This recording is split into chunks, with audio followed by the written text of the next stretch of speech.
एक बार एक बहुत बड़े हॉल में ढेर सारे लोग बैठे थे, क्योंकि वहां पर दुनिया का सबसे बड़ा स्पीकर आने वाला था और हजारों लोग उसकी बात सुनने के लिए वहां पर आए थे।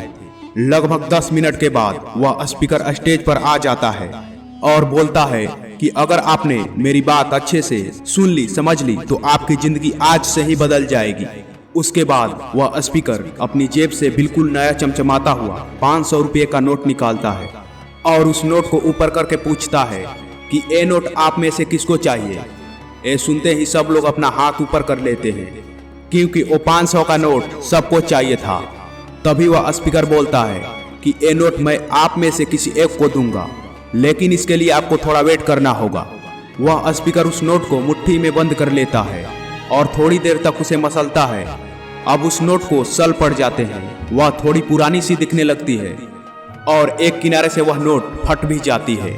इसके बाद वह स्पीकर नोट को ऊपर करके पूछता है, अब ये 500 का नोट किसको चाहिए। इस बार सभी लोग अपने हाथ ऊपर कर देते हैं। तभी स्पीकर ने उस नोट को जमीन पर गिरा दिया और उस नोट को 3-4 बार पैरों में रगड़ा। इससे नोट और भी पुराना लगने लगा और उस नोट पर मिट्टी भी लग गई।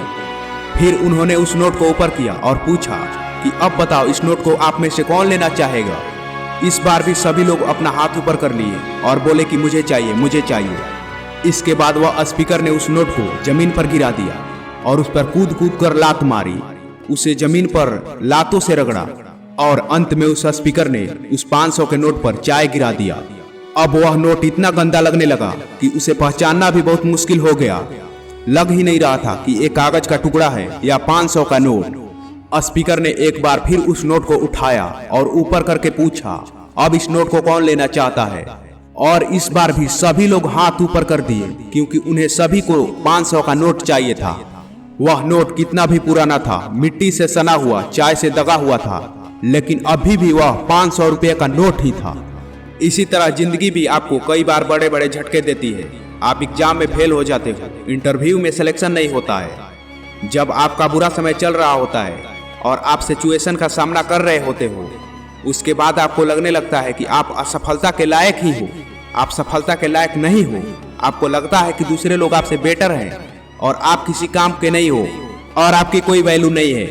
इसीलिए हमेशा याद रखो, इससे कोई फर्क नहीं पड़ता कि आपने कितने बार सिचुएशन का सामना किए हो, आप जिंदगी में कितने बार फेल हुए हो।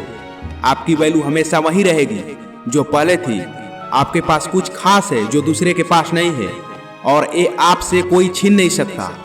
अगर अब तक भी आपको सक्सेस नहीं मिली है तो यकीन मानिए आपकी वैल्यू कम नहीं हुई है, क्योंकि आप कागज का रद्दी टुकड़ा नहीं, 500 रुपये का नोट हो, जिसे प्रॉब्लम और सिचुएशन की मार ने भले ही गंदी कर दी हो, लेकिन वह 500 रुपये का नोट ही रहेगा। उसकी वैल्यू कम नहीं होगी। इसीलिए खुद का स्ट्रेंथ देखो, कमजोरियां नहीं, और दुनिया में कुछ बड़ा करके दिखाओ, क्योंकि अगर तुम कमजोरियों को देखते रहोगे तो स्ट्रेंथ को भूल जाओगे।